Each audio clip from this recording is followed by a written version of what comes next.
नमस्कार प्यारे साथियों, पुनः स्वागत है आप सभी का अपने YouTube चैनल यूके टीचिंग परीक्षा की क्लास में। जुड़ जाइए एक सकारात्मक ऊर्जा के साथ। कॉपी कलम उठा लेना है और मेरे साथ की पॉइंट का नोट्स बनाते हुए चलना है। आगामी उत्तराखंड सहायक अध्यापक LT की दृष्टि से महत्वपूर्ण श्रृंखलाएं चल रही है, जिसमें हमने 95% पूरा सिलेबस हमने कंप्लीट कर लिया है। बचा है 5% सिलेबस। बाकी आपके पास समय 18 अगस्त तक का है, तब तक हमारा पूरा रिवीजन होने वाला है। और जो महत्वपूर्ण क्लास है, जैसे हम किसके बारे में, शिक्षा मनोविज्ञान के बारे में एक मैराथन क्लास लाएंगे। ठीक है, जो क्या थे, फेमस क्या थे, फिलोसफर थे जो सिलेबस में है। ठीक है, गांधी जी हो गए, रविंद्रनाथ टैगोर जी हो गए, ठीक है, विवेकानंद जी हो गए, गिजू भाई बधेका जी हो गए, अरस्तु जी, प्लेटो, इनके बारे में एक मैराथन क्लास आने वाली है। और ये टेस्टों की सफलता सीरीज तो आपकी चल रही है। बाकी व्याख्यात्मक रूप में भी चर्चा परिचर्चा हमारी चल रही है। हमारी चर्चा परिचर्चा चल रही थी किसके बारे में, सोशियोलॉजिकल बेसिस ऑफ एजुकेशन, अर्थात शिक्षा और समाजशास्त्र के बारे में हम चर्चा परिचर्चा कर रहे हैं। समाज हमारा सिलेबस में है। ठीक है, शिक्षा और समाजशास्त्र, शैक्षिक आधार, शिक्षा और समाज का आधार। ठीक है, उसमें हमारे 2 भाग पूरे कंप्लीट हो गए। 2 भाग हमने क्या कंप्लीट कर लिए हैं। आज पार्ट नंबर 3 है, पार्ट नंबर 3 है। ठीक है, जिसमें हम शिक्षा एवं धर्मनिरपेक्षता, ठीक है, शिक्षा एवं धर्मनिरपेक्षता। अगर आप शिक्षा को अलग करते खाली धर्मनिरपेक्षता को लें तो इसको हम क्या बोलते हैं, धर्मनिरपेक्षतावाद बोलते हैं। ठीक है, धर्मनिरपेक्षवाद बोलते हैं। तो इसके बारे में चर्चा परिचर्चा करने वाले हैं। जुड़ जाइए। और जिसने इससे पहले वाली 2 भाग नहीं देखे हैं वो वहां देख लेना, क्योंकि बेस आपका उन 2 भागों से ही तैयार होने वाला है। ठीक है, अगर समाजशास्त्र का जनक पूछेगा तो आगस्टक कॉम्टे वहीं से पता चलेगा। ठीक है, अगर शैक्षिक समाजशास्त्र पूछेगा तो कौन थे आप बताएंगे। मैंने बताया शैक्षिक समाजशास्त्र का जनक किसे कहते हैं। ठीक है, तो बेस बनाना है तो दोनों भागों को देखना, उसके बाद तीसरे भाग में आप यहाँ आना।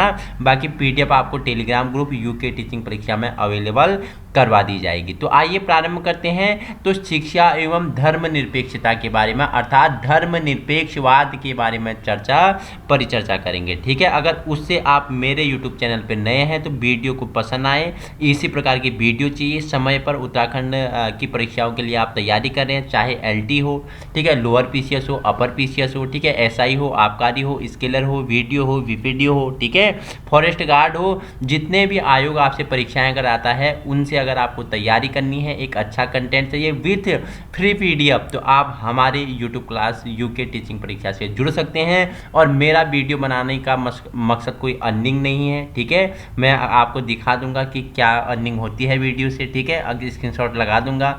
बीते दिनों में इसमें रिव्यूज़ कंटेंट का क्या आ गया था, इशू आ गया था, तो बिल्कुल भी अर्निंग का कोई साधन नहीं है। मेरा एक ही उद्देश्य है, आप सभी तक क्या फ्री एवं निःशुल्क क्या व्यवहारिक शिक्षा प्रदान करना। ठीक है, तो आइए चर्चा परिचर्चा करते हैं शिक्षा एवं धर्मनिरपेक्षवाद के बारे में। ठीक है, तो समाज उन्मुखी शिक्षा समय की आवश्यकता है। क्या बोल दिया कि जो समाज है वो उन्मुखी शिक्षा समय की आवश्यकता है। ठीक है, ऑक्सफोर्ड शब्दकोश के अनुसार अगर बात करें, निरपेक्ष शब्द का अर्थ है धार्मिक सच्चाई के प्रति क्या संयनात्मक धार्मिक शिक्षा के विरुद्ध। इसका अर्थ अधर्म अथवा धर्म विरोधी अथवा अधार्मिकता नहीं है। वास्तव में धर्मनिरपेक्ष शब्द हमारी उदार हृदयता को दिखाता है। जो धर्मनिरपेक्ष शब्द है ना, ये हमारी क्या दिखाता है, उदार हृदयता को दिखाता है। ठीक है, चैम्बर्स शब्दकोश के अनुसार, ठीक है, इन्होंने क्या बोला कि यह विश्वास कि राज्य के सदाचार शिक्षा आदि धर्म से स्वतंत्र होने चाहिए। किसने बोला, चैम्बर्स शब्दकोश ने बोला कि यह विश्वास कि राज्य के सदाचार शिक्षा आदि धर्म से क्या होने चाहिए, स्वतंत्र होना चाहिए। ठीक है, महात्मा गांधी जी राष्ट्रपिता के नाम से जाने जाते हैं। ठीक है, एक अपने आप में बहुत ही महान, महात्मा क्यों लग गया, महान आत्मा थे। ठीक है, भारत देश को आज़ाद कराने में अग्रणी भूमिका रही। ऐसे व्यक्ति थे, देखो इनका एक अस्त्र था, वो था भूख हड़ताल। ठीक है, भूख हड़ताल जहाँ पे बैठ जाते थे उस आंदोलन को ये सफल बना देते थे। ठीक है, चाहे वो अम्बेडकर जी के साथ बैठे हो। ठीक है, जब क्या हो रहे थे, अम्बेडकर जी क्या मांग रहे थे, एक अलग निर्वाचन मांग रहे थे। अनुसूचित मतलब जो पिछड़ा वर्ग है, ठीक है, अनुसूचित जाति है, जिन्हें उसमें निम्न वर्ग में रखा जाता था, उन्हें एक क्या अलग निर्वाचित क्षेत्र के लिए मांग कर रहे थे। तो तब कौन से जेल में बैठ के उन्होंने भूख हड़ताल की थी, 1932 की बात है, पूना समझौता। किस समझौता के नाम से जाना जाता है, बताना मुझे। ठीक है, तो महात्मा गांधी जी के बारे में तो एक अलग वीडियो डाली हुई है, अगर आप इनके बारे में जानना चाहते हैं, ठीक है। 93 में कहाँ गए थे बताओ मुझे, चंपारण, वहाँ अफ्रीका गए थे, ठीक है। द इंडियन ओपिनियन हो गया, ठीक है, रंगभेद के नीति के खिलाफ आवाज़ उठाई, ठीक है। 15 में भारत आ जाते हैं, ठीक है, 1915 में भारत आ जाते हैं। 15 में आते ही 16 में क्या करते हैं, अहमदाबाद में क्या करते हैं, साबरमती की स्थापना करते हैं। 17 में चंपारण में क्या करते हैं, आंदोलन करते हैं चंपारण, ठीक है। 18, 19, 20 हैं, 30 हो गया, 22 हो गया, सब इंपॉर्टेंट है। 1942 हो गया, ठीक है। डू एंड डाई का नारा किसने दिया, करो या मरो, ठीक है। तो महात्मा गांधी अपने आप में क्या है, एक विस्तृत क्या है, एक विस्तृत वर्ल्ड है बोल सकते हैं, विश्व है, इनके बारे में बहुत कुछ है जानने के लिए, ठीक है। तो इन्होंने क्या बोला, सभी धर्म सच्चे हैं। किसने बोला, महात्मा गांधी जी ने बोला, ठीक है। सभी धर्मों में कुछ न कुछ त्रुटियां हैं। इन्होंने क्या बोला, सभी धर्मों में कुछ न कुछ क्या है, त्रुटियां हैं। इन्होंने बोला सभी धर्म मुझे उतने ही प्रिय हैं जितना मेरा अपना हिंदू धर्म है, ठीक है। अन्य विश्वासों के लिए मेरा सम्मान वैसा ही है जैसा कि मेरे अपने विश्वास के लिए है, ठीक है। देखो आपका भी यही नजरिया होना चाहिए कि धर्म सभी समान होने चाहिए, ठीक है। चाहे सिख हो, मुस्लिम हो, ईसाई हो, ठीक है, क्रिश्चियन हो, ठीक है, हिंदू सिख मुस्लिम ईसाई आपस में सभी भाई हैं। तो महात्मा गांधी जब सभी धर्म को एक समान देखते हैं, सभी धर्म उनके लिए प्रिय हैं, तो हमारे लिए भी सभी धर्म क्या होने चाहिए, प्रिय होने चाहिए। लेकिन आप देख रहे हैं वर्तमान का परिप्रेक्ष्य कुछ बदलता हुआ जा रहा है, ठीक है। दिन प्रतिदिन आप देख रहे हैं, ठीक है, झगड़े पिचास धर्म के कारण हो रहे हैं, नहीं हो रहे हैं ना। तो आपके अंदर जब तक वसुदेव कुटुंबकम की भावना नहीं आएगी, ठीक है, सभी धर्म आपको प्रिय नहीं लगेंगे, तब तक आप एक इंसान कहलाने के लायक नहीं है, ठीक है। तो आपको सभी धर्मों को समान मान्यता देना है, ठीक है। जितना धर्म हमारे लिए हिंदू धर्म महत्व रखता है, उतना ही धर्म मुस्लिम भी है, ठीक है, मोहम्मदन धर्म भी है, उतना ही क्रिश्चियन भी है, ईसाई भी है। तो सभी में आपको क्या करना चाहिए, सभी आपके लिए बराबर हैं, सर्वधर्म सम्मान, ठीक है। आगे चर्चा परिचर्चा कर लेते हैं। डॉक्टर भीमराव अंबेडकर जी, ठीक है, अपने आप में एक महान व्यक्ति हैं, ठीक है। संविधान सभा का शिल्पकार कहा जाता है, पिता कहा जाता है, ठीक है। कहाँ से आए, महार जाति से जन्म लिया था, ठीक है। महार जाति उस समय सबसे नीच जाति, मतलब कि सबसे अछूत जाति के अंतर्गत आती थी, ठीक है। इन्हें समाज में पानी पीने का, मंदिर जाने का, ट्रेन में बैठने का, गाड़ी में बैठने का, समाज के सामने बोलने का अधिकार नहीं था। तो ऐसे परिवेश से उभर कर आते हैं डॉक्टर भीमराव अंबेडकर जी, ठीक है। ऐसे परिवेश से आते हैं और आज सभी सरकारी भवनों में, सरकारी दफ्तरों में, स्कूलों में, ठीक है, आपके घरों में, ठीक है। और संविधान का इतना विस्तृत व्याख्या 2 वर्ष 11 माह 18 दिन की मेहनत करके जो जिस संविधान का निर्माण किया वो है डॉक्टर बाबा राव अंबेडकर जी, ठीक है। अपने आप में एक विस्तृत रिपोर्ट है, यूँ कह सकते हैं जैसे महात्मा गांधी वर्ल्ड हैं, तो ये क्या है, ये भी उस वर्ल्ड का ही एक पार्ट है, ठीक है। तो अंबेडकर जी ने क्या बोला, एक धर्मनिरपेक्ष का अर्थ यह है कि यह संसद बाकी के लोगों पर किसी विशेष धर्म को लागू करने के लिए बराबरी नहीं कर सकता है, ठीक है। तो डॉक्टर भीमराव अंबेडकर जी ऐसा कहते हैं। मंदिर प्रवेश आंदोलन, ठीक है, किसने प्रारंभ किया, 27 से 35 तक, मुझे बताना किसने प्रारंभ किया था, अंबेडकर जी ने प्रारंभ किया था, ठीक है। तो धर्मनिरपेक्षतावाद पर प्रमुख आयोगों की मुख्य सिफारिश नहीं है, ठीक। चाहे बात करें विश्वविद्यालय आयोग, ठीक है, 1948 में आया, ठीक है। माध्यमिक शिक्षा आयोग, ठीक है, 1953 में आया। और श्री प्रकाश कमेटी 1959 में आई, ठीक है। जो दोनों डॉक्यूमेंट हैं, चाहे विश्वविद्यालय शिक्षा आयोग है, अलग सी वीडियो डाली हुई है, सिलेबस में है, वहाँ जाके देख सकते हैं, व्याख्यात्मक रूप में इसके बारे में जान सकते हैं।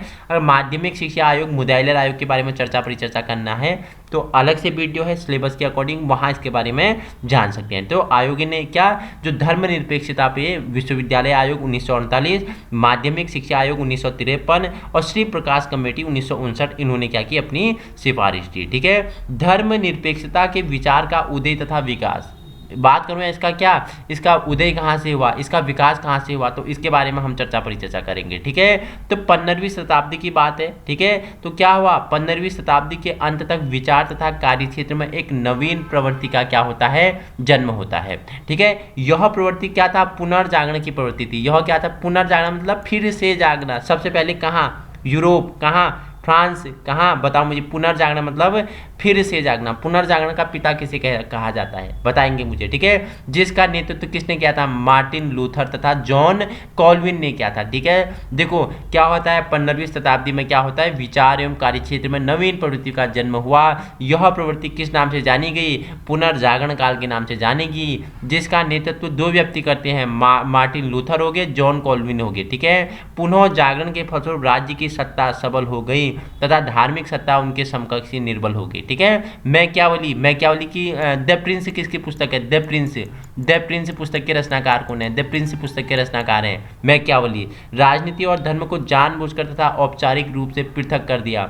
उसने कहा कि भावी जीवन में आनंद प्राप्त करने के लिए मनुष्य को ईश्वरीय कानून के निर्देशन की आवश्यकता नहीं है। मानव का मात्र एक लक्ष्य हो सकता है, वह है इस जीवन में सुख प्राप्ति, ठीक है।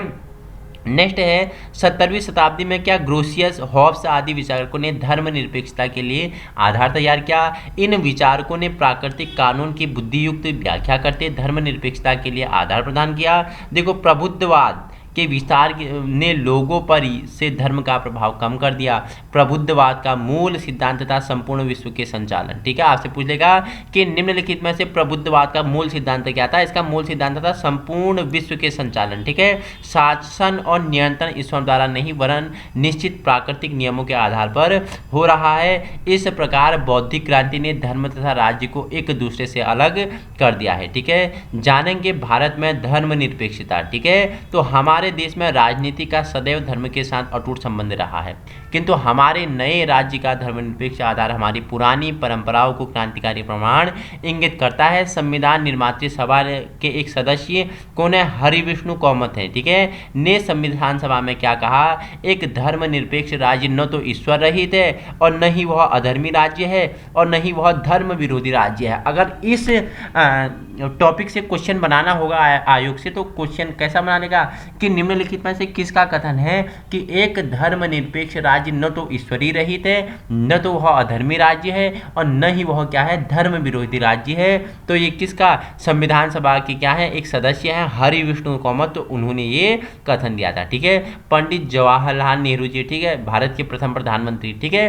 तो धर्मनिरपेक्ष राज्य का अर्थ इन्होंने क्या बोला, धर्म और आत्मा की स्वतंत्रता, इसका अर्थ सामाजिक और राजनीतिक समानता है, ठीक है। इन्होंने बोला कि जो धर्म और आत्मा की स्वतंत्रता है, इसका अर्थ क्या होता है, सामाजिक और राजनीतिक समानता होता है।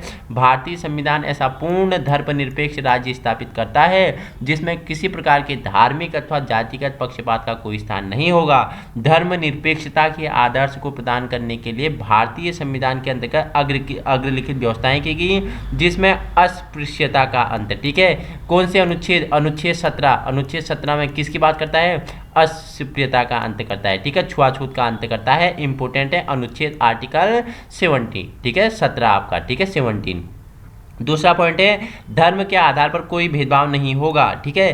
धार्मिक स्वतंत्रता होगी, धार्मिक संस्थाओं की स्थापना तथा धर्म प्रचार की स्वतंत्रता होगी, धार्मिक कार्यों के लिए किए जाने वाले व्यय मुक्त होंगे, ठीक है, और धार्मिक शिक्षा का निषेध होगा। तो ये आपके 6 पॉइंट है, इसमें भारतीय संविधान के अंतर्गत अग्रलिखित व्यवस्थाएं की गई धर्मनिरपेक्षता के अंतर्गत, ठीक है। तो अब शिक्षा तथा राजनीति, एजुकेशन एंड पॉलिटिक्स क्या है, तो जानते हैं। शिक्षा एवं दर्शन की तरह शिक्षा एवं राजनीति में भी गहरा संबंध है, ये दोनों ही एक दूसरे के पूरक हैं। शिक्षा मानव जीवन में सहनशीलता, आत्मविश्वास, सहिष्णुता, विनम्रता आदि गुणों का विकास करती है। शिक्षा राजनीति आदर का सम्मान के द्वारा अच्छे नागरिक तथा नेता तैयार करती है जो समाज हित में कार्य करे। इस तरह शिक्षा और राजनीति कार्य परस्पर विरोधी नहीं है। व्यक्ति और समाज को अधिकाधिक क्या सुख पहुंचाना शिक्षा और राजनीति दोनों का लक्ष्य है। क्या लक्ष्य बता रहा है शिक्षा और राजनीति का, व्यक्ति तक क्या, व्यक्ति और समाज को अधिकाधिक सुख पहुंचाना इनका क्या है, शिक्षा और राजनीति दोनों का लक्ष्य है, ठीक है। शिक्षा और राजनीति के संबंध का विकास की बात करें, बोल रहा है development of relationship between politics and education, ठीक है। तो पहले से बात करते हैं तो मुस्लिम काल में बादशाहों ने शिक्षा को धर्म प्रचार एवं प्रसार का साधन बनाया और शिक्षकों को राज्य धर्म, ठीक है, फैलाने का कार्य सौंपा गया। इस दृष्टि से शिक्षा और राजनीति में घनिष्ठ संबंध हो गया। शिक्षा पर अंग्रेजी काल में ईस्ट इंडिया कंपनी ने सबसे पहले 1 लाख रुपया प्रतिवर्ष शिक्षा पर, देखो 1833 का चार्टर एक्ट था, वो 1833 का चार्टर एक्ट ने सबसे पहले ईस्ट इंडिया कंपनी ने क्या किया, भारतीय शिक्षा पर 1 लाख रुपया खर्च करने की बात कही। ठीक है। सन 1982 ईस्वी में अंग्रेजी सरकार ने शिक्षा की देखरेख में एक डायरेक्टर जनरल ऑफ एजुकेशन, ठीक है, नियुक्त किया और सन 1910 में शिक्षा विभाग की स्थापना की गई। शिक्षा विभाग की स्थापना इंपोर्टेंट है, 1910 में की बना लेना कि शिक्षा विभाग की स्थापना कब, 1910 में की गई। और सबसे पहले शिक्षा पे 1 लाख रुपया खर्च करने की बात किस चार्टर में कही गई ईस्ट इंडिया ने, तो 1833 का चार्टर। ठीक है। नेक्स्ट है सन 1919 में केंद्र ने शिक्षा का भार प्रांतों को सौंप दिया। आपसे पूछ लेगा कि किस वर्ष केंद्र ने शिक्षा का भार प्रांतों को सौंप लिया, तो 1919 में सौंपा। ठीक है। 1919 का डेट आपके लिए इंपोर्टेंट एक लिए और होता है, क्यों होता है आप मुझे बताएंगे। ठीक है। 13 अप्रैल 1919 किस लिए है बताओ। 13 अप्रैल 1919 क्या दिन क्यों महत्वपूर्ण है? महत्वपूर्ण तो क्या बोले, इसे बोल सकते हैं एक काला दिन बोल सकते हैं, एक भयानक दिन बोल सकते हैं। ठीक है। एक दरंदगी युक्त दिन बोलते हैं, एक लौह रक्त नीति, लौह रिक्त नीति या बलबल की नीति आ गई है। ठीक है। बलबन ने लौह और रक्त की नीति बलबन ने लाया था। ठीक है। एक क्या बोल सकते हैं, हृदय विदारक घटना हुई थी इस दिन, 13 अप्रैल 1919 की बात है। ठीक है। तो बताना है मुझे। और 40 साल पे इसी घटना की बदला लेते हैं कौन, उधम सिंह लेते हैं। बताना। अब तो आप समझ गए हैं, आपके दिमाग में मैंने क्या एक ढांचा बना दिया है कि मैं किसकी बात कर रहा हूं। ठीक है। डॉक्टर किसके, सिफुद्दीन किसके, बताओ मुझे किसकी गिरफ्तारी हुई थी। आई होप स्किप हो गया दिमाग से वो, आप मुझे कमेंट में बताएंगे। तो किस घटना की बात कर रहा हूँ मैं, ये जलियांवाला बाग हत्याकांड की बात कर रहा हूँ मैं। ठीक है। तो जलियांवाला बाग हत्याकांड की बात कहाँ, अमृतसर पंजाब की बात कर रहा हूँ। तो 1919 उसके लिए भी आप जानते हैं। तो 1919 में ही क्या हो गया है, तो चीज़ों को कनेक्ट करते हुए सीखोगे तो याद रहेगा देर तक। ठीक है। तो 1919 में क्या हुआ, केंद्र ने शिक्षा का भार प्रांतों को सौंप दिया था। ठीक है। देखो नेक्स्ट बात करते हैं, वर्तमान युग में प्रजातांत्रिक शासन में शिक्षा पर राजनीति का स्पष्ट नियंत्रण दिखाई देता है। शिक्षा अपनी प्रगति के लिए आर्थिक रूप से सदैव शासन पर निर्भर रहती है। राजनीति के बदलाव हो जाने पर शिक्षा की नीति में बदलाव हो जाता है। कभी 10+2 की शिक्षा नीति की बात उठाई गई, तो कभी क्या 8+2 की शिक्षा की नीति की बात उठाई गई। 10 मतलब 10 आपका हाई स्कूल, 2 आपका इंटरमीडिएट। ठीक है। और कभी 8+2 की बात उठाई गई और प्राथमिक नीति पर जोर दिया गया। कहने का आशय यह है कि शिक्षा पर राजनीति का नियंत्रण रहता है। राजनीति शिक्षा को निम्न 4 प्रकार से नियंत्रित रखती है। पहला है वैधानिक नियंत्रण। ठीक है। संविधान की धारा 11 के अनुसार प्रत्येक राज्य द्वारा अपने क्षेत्र में शिक्षा की व्यवस्था करना अनिवार्य होता है। प्रत्येक राज्य अपनी अपनी शिक्षा संहिता के अनुसार अपने क्षेत्र में शिक्षा पर नियंत्रण रखती है। दूसरा है शैक्षिक नियंत्रण। ठीक है। राज्य अपने लक्ष्यों आवश्यकताओं का राष्ट्रीय शिक्षा नीति के अनुसार पाठ्यक्रम, विद्यालय की व्यवस्था, शिक्षण विधियां, दृश्य सामग्री, पाठ्य पुस्तकें, परीक्षा पद्धति आदि का स्वरूप निर्धारित करती है और शिक्षा संस्थाओं के साथ इन्हीं का क्या करती है, अनुसरण करती है। ठीक है। तीसरा पॉइंट है आपका आर्थिक नियंत्रण। ठीक है। वित्तीय मामलों में शिक्षा पूर्ण रूप से शासन पर निर्भर करती है। शासन शिक्षा को अनुदान देकर नियंत्रित करता है। चौथा पॉइंट है प्रशासनिक नियंत्रण। ठीक है। तो शिक्षण संस्थाएं प्रत्येक राज्य शासन द्वारा निर्धारित शिक्षा संहिता के अंतर्गत ही कार्य करती है। इसके अलावा आजकल प्रधानाचार्य, आचार्य, अध्यापक की नियुक्ति, विभिन्न संस्थाओं की सरकारी मान्यता आदि में राजनीति का नियंत्रण होता रहता है। ठीक है। नेक्स्ट है शिक्षा और राजनीति, पॉलिटिक्स इन एजुकेशन की बात करूं तो आधुनिक समय में भारतीय शिक्षा जगत में एक अन्य प्रकार की राजनीति दिखाई पड़ती है। इस राजनीति में कुछ लोगों की प्रमुख भूमिका होती है। पहला प्रबंधक, समितियों के प्रशासक, दूसरा शिक्षक, तीसरा छात्र तथा कर्मचारी। ठीक है। ये अपने अपने आर्थिक लाभ के लिए, स्वार्थ पूर्ति के लिए, दूसरों को नीचा दिखाने के लिए सड़ी गड़ी समस्याओं को अपनाना, गुटबंदी, उठापटक आदि घिनौना राजनीति करते हैं, जिससे शिक्षा क्या होती है, दूषित होती जा रही है। ठीक है। प्रत्येक विश्वविद्यालय एवं महाविद्यालय में शिक्षक एवं छात्रों में गुट बन गए हुए हैं। ठीक है। गुट अनेक प्रकार के हैं, लेकिन मुख्य जातिवाद का गुट है। शिक्षा के क्षेत्र में इस संकीर्ण एवं गंदी राजनीति के भयंकर परिणाम दिखाई दे रहे हैं, जिनका वर्णन इस प्रकार है। ठीक है। पहला पॉइंट है शिक्षण संस्थाओं में हर रोज दंगे फसाद, तलवार, गोली चलना आदि कोई नई बात नहीं है। दूसरा पॉइंट है छात्रों में अनुशासनहीनता बहुत ज़्यादा हो रही है, उनका व्यवहार शिष्ट एवं विनम्र नहीं है। तीसरा पॉइंट है शिक्षा संस्थाएं दलदली के अखाड़े बन गई हैं। चौथा पॉइंट है छात्रों में नकल की प्रवृत्ति बढ़ गई है। पांचवा पॉइंट है शिक्षा द्वारा जीवन के उच्च लक्ष्यों द्वारा राष्ट्रीय आदर्शों की प्राप्त करना कठिन हो गया है। ठीक है। अब जानते हैं एजुकेशन एंड रिलीजन। ठीक है, शिक्षा और धर्म क्या है इसके बारे में हम परिचर्चा कर लेते हैं। ठीक है, तो धर्म का अर्थ क्या है, तो सबसे पहले आपको धर्म का अर्थ जानना पड़ेगा। तो शाब्दिक दृष्टिकोण से धर्म ध्री धातु से बना है। क्या ध्री धातु से बना हुआ है, जिसका अर्थ वह जो किसी वस्तु को धारण करे। धर्म मतलब कि जो किसी वस्तु को धारण करे, उस वस्तु का अस्तित्व बनाए रखे। धर्म किसी भी वस्तु का मूल तत्व है, इसके आधार पर वस्तु की क्या यथार्थता को समझा जा सकता है। अथवा धर्म का अर्थ है जो धारण किया जाए। आज तक धर्म धर्म के नाम पे चिल्लाते हैं, लड़ते हैं, झगड़ते हैं, वाद विवाद करते हैं, तो कभी आपने धर्म शब्द के अर्थ को जानने की बात की तो ध्री धातु से बना हुआ है, जिसका अर्थ होता है जो धारण किया जा सके, वही क्या है, धर्म है। ठीक है, डेफिनेशन जानते हैं, इसकी परिभाषा जानते हैं। देखो किसने, मेलिनोक्सी ने क्या बोला, मेलिनोवेक्सी ने बोला कि धर्म क्रिया की एक विधि है और साथ ही विश्वासों की एक व्यवस्था है। जो धर्म एक समाजशास्त्री तथ्य के साथ ही क्या करता है, व्यक्तिगत अनुभव कराता है। ठीक है, फ्रेजर महोदय ने क्या बोला, धर्म से मेरा तात्पर्य मनुष्य में श्रेष्ठ उन व्यक्तियों के संतुष्टि अथवा आराधना करना है जिनके बारे में व्यक्तियों का यह विश्वास हो कि वे प्रकृति तथा मानव जीवन को नियंत्रित करे और उनको निर्देश दे। ठीक है, जिस बर्ट महोदय आए उनने क्या बोला कि धर्म ईश्वर व देवताओं के प्रति जिसके ऊपर मनुष्य अपने को निर्भर अनुभव करता है, गतिशील विश्वास आदि आत्मसमर्पण करता है, वही धर्म है।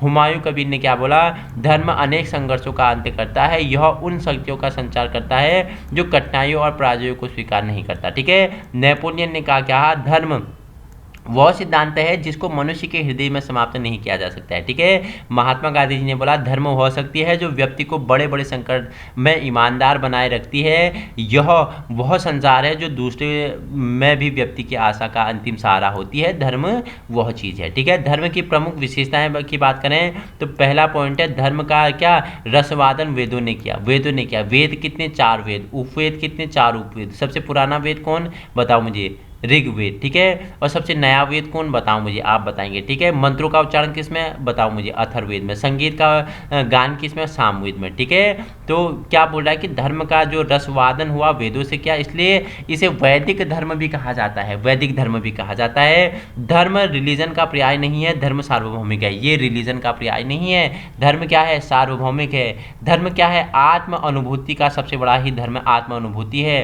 ठीक है, आचरण सर्वोत्तम धर्म है। आपका जो आचरण है, व्यवहार है, यही क्या है, सर्वोत्तम धर्म है, जिसमें दिनचर्या नियंत्रित होती है। धर्म सदाचार एवं एकता का सिद्धांत है। ठीक है, धर्म क्या है, सदाचार है और एकता का सिद्धांत है। धर्म विश्व को समृद्ध की ओर अग्रसर करता है। धर्म ईश्वर की प्राप्ति का मार्ग है जो पूर्णता की ओर ले जाता है। धर्म ईश्वरीय शक्ति प्रदान करता है जो आध्यात्मिकता की ओर अग्रसर करता है। ठीक है, धर्म के स्रोतों की बात करें तो मनुस्मृति के अनुसार धर्म के 4 स्रोत हैं। उसमें पहला वेद हो गया, दूसरा स्मृतियां धर्म ग्रंथ हो गया, तीसरा संतों तथा महात्माओं का आचरण हो गया, चौथा आपका व्यक्ति का अपना अंतःकरण हो गया। ये मनुस्मृति के अनुसार क्या, धर्म के 4 स्रोत हैं। निम्नलिखित में से मनुस्मृति के अनुसार धर्म का स्रोत नहीं है, पूछ लेगा, 4 ऑप्शन आपको दे देगा। ठीक है, 3 आपका राइट देगा, स्मृतियाँ धर्म ग्रंथ, संतों तथा महात्माओं का आचरण, व्यक्ति का अपना अंतःकरण और उपनिषद। तो नहीं क्या है, उपनिषद नहीं है। बाकी आपका 4 ऑप्शन आपने अगर मेरी वीडियो देखी होगी तो आप राइट आंसर लगा के आएंगे। ठीक है, नेक्स्ट है, देखो E.D. बर्टन के अनुसार धर्म और शिक्षा वास्तविक मित्र है। धर्म और शिक्षा क्या है, दोनों वास्तविक मित्र हैं। दोनों का संबंध प्राकृतिक तथा भौतिक जगत के विरुद्ध आध्यात्मिक से है। दोनों मानव को उसके वातावरण के संपर्क से ही नहीं अपितु उसकी दासता से मुक्ति दिलाने का प्रयत्न करते हैं। ठीक है, धर्म और शिक्षा को एक दूसरे से अलग नहीं किया जा सकता।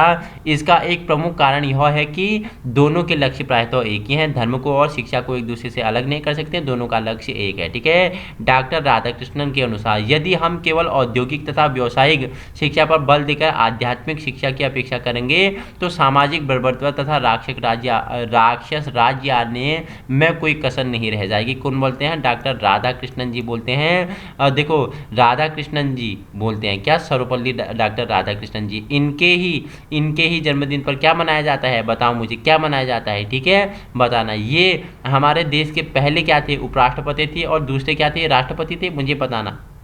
कमेंट चाहिए, क्या मैं ठीक बोल रहा हूँ या मैं गलत बोल रहा हूँ, ठीक है।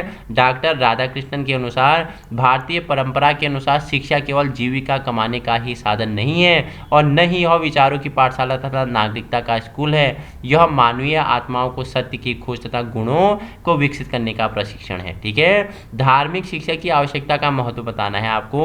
बोल रहा है needs and importance of religious education, ठीक है। तो धार्मिक शिक्षा के द्वारा विभिन्न सामाजिक बुराइयों को दूर किया जा सकता है, ठीक है। दूसरा पॉइंट है धार्मिक शिक्षा के द्वारा व्यक्तित्व का पूर्ण विकास होना संभव है। तीसरा पॉइंट है धार्मिक शिक्षा से बच्चों की मूल प्रवृत्तियों का शोधन होता है। चौथा पॉइंट है धार्मिक शिक्षा व्यक्ति को सामाजिक और नैतिक मूल्य का बोध कराती है। पांचवा पॉइंट है धार्मिक शिक्षा के द्वारा सामाजिक नियंत्रण व सामाजिक एकता को बल मिलता है। छठा पॉइंट है धार्मिक शिक्षा प्राप्त करके व्यक्ति उचित व्यवहार करने के हेतु प्रेरित होता है, ठीक है। तो अब देखो एम्स जानने हैं, इसके उद्देश्य क्या है। धार्मिक शिक्षा के उद्देश्य क्या है। धार्मिक एवं आध्यात्मिक मूल्यों का विकास करना, संस्कृति की सुरक्षा तथा विकास करना, बालकों के व्यक्तित्व का संपूर्ण विकास करना, चरित्र का विकास करना, मूल प्रवृत्तियों का क्या करना, मार्गांतरीकरण करना, ठीक है, एवं उनका शोधन करना, व्यापक दृष्टिकोण का विकास करना। अंतिम सातवां पॉइंट है विद्यालयों में जनतांत्रिक परंपराओं का विकास करना, ठीक है। विद्यालयों में धार्मिक शिक्षा की व्यवस्था करते समय सावधानियां क्या होनी चाहिए। तो विद्यालयों में धार्मिक शिक्षा अभिभावकों की इच्छा के अनुसार ही प्रदान की जानी चाहिए। विद्यालय में धार्मिक शिक्षा इस रूप में दी जानी चाहिए कि विद्यालय मंदिर, मस्जिद और गुरुद्वारों का रूप ले सके। मतलब कि विद्यालय में सभी प्रकार के धर्म के बारे में, सभी धर्मों के बारे में पढ़ाना चाहिए, सभी समान है, जिस प्रकार विद्यालय मंदिर, मस्जिद, गुरुद्वारे का रूप ले सके, ठीक है। तीसरा है बालकों में सभी धर्मों के समान गुण विकसित करने के प्रयत्न किए जाना चाहिए। चौथा है बच्चों में आलोचनात्मक दृष्टिकोण का विकास करने के लिए उन्हें वास्तविक अनुभव करने के अवसर प्रदान किए जाने चाहिए।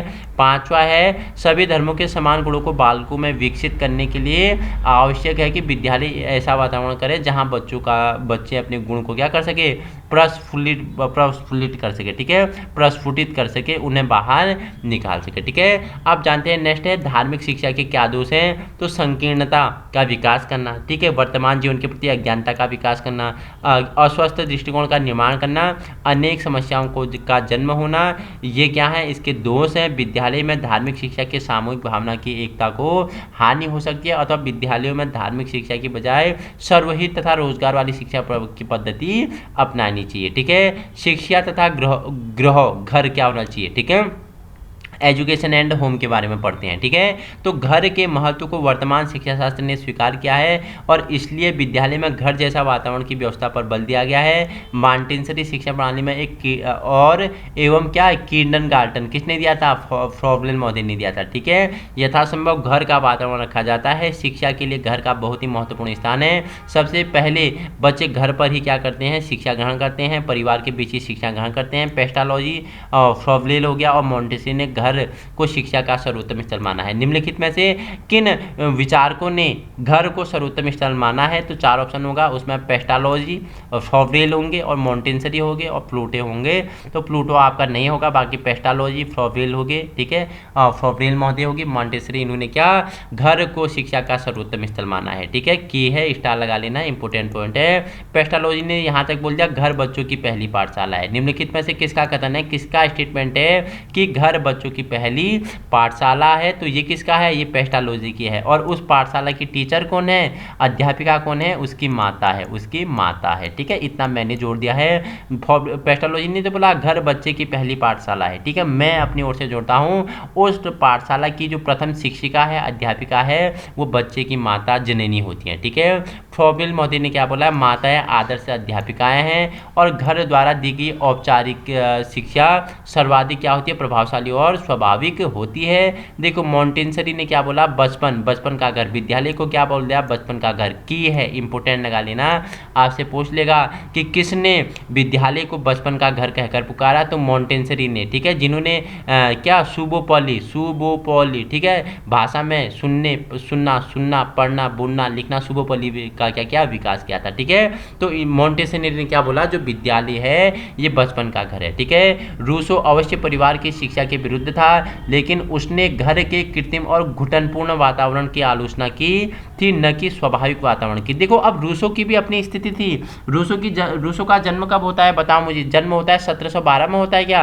रूसो का जीवन परिवर्तित होता है जन्म लेने के 30 साल बाद। ठीक है, इसका जन्म तो होता है, जन्म के बाद इसकी मम्मी का मृत्यु हो जाती है, पापा का क्या जो दुर्व्यसन थे उनके व्यवहार से रूसो क्या घर छोड़ के भाग जाते हैं। ठीक है, घर छोड़ के भाग जाते हैं। यहाँ तक कहा गया था कि रूसो एक आवारा लड़का था, आवारा लड़का था, इसका क्या बाजारों महिलाओं के साथ भी संबंध था, यहाँ तक कहा गया। लेकिन जब रूसो की किस्मत बदलती है 30 साल बाद, ये जब एक निबंध में भाग लेता है, तब रूसो की क्या पूरी बिल्कुल जीवनी बदल जाती है। रूसो के बारे में पढ़ना आप। ठीक है, ये मैटर आपको मिलेगा कहाँ, जो बीए सेकेंड ईयर का पॉलिटिकल साइंस है वहाँ इसके बारे में बहुत अच्छे से है। ठीक है, अगर रूसो की स्टोरी जानना चाहोगे तो आप मुझे फीडबैक में बताना, हम रूसो के बारे में भी एक वीडियो लेके आएंगे।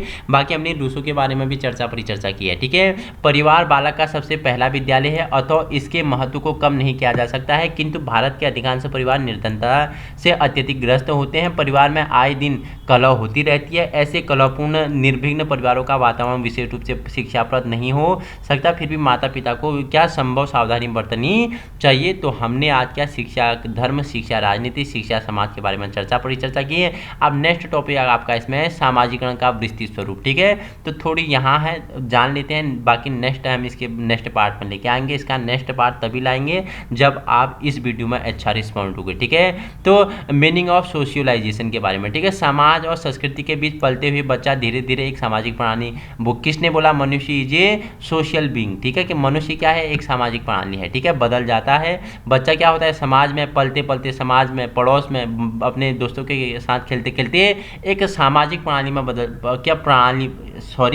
प्राणी में बदल जाता है। ठीक है, सामाजिक प्राणी में बदल जाता है। दूसरे शब्दों में प्राणी में शास्त्रीय सामाजिक गुण लक्षण दिखाई देने लगता है।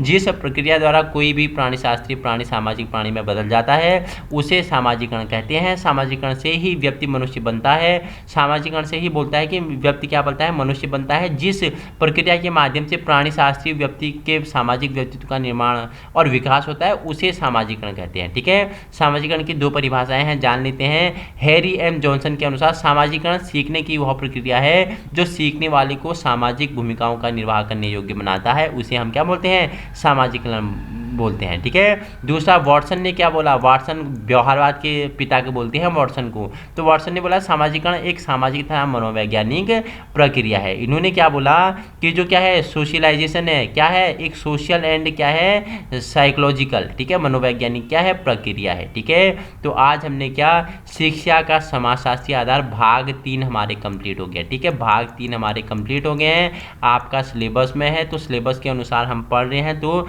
सिलेबस के अनुसार है तो आपके लिए महत्वपूर्ण होगा किस प्रकार के क्वेश्चन बनेंगे। हम इससे हम क्या एमसीक्यूज भी लगाएंगे। ये किस पे डिपेंड करता है, ये आपके रिस्पॉन्स पे डिपेंड करता है कि आपने वीडियो को कितना लाइक किया, कितना शेयर, कितना पसंद किया।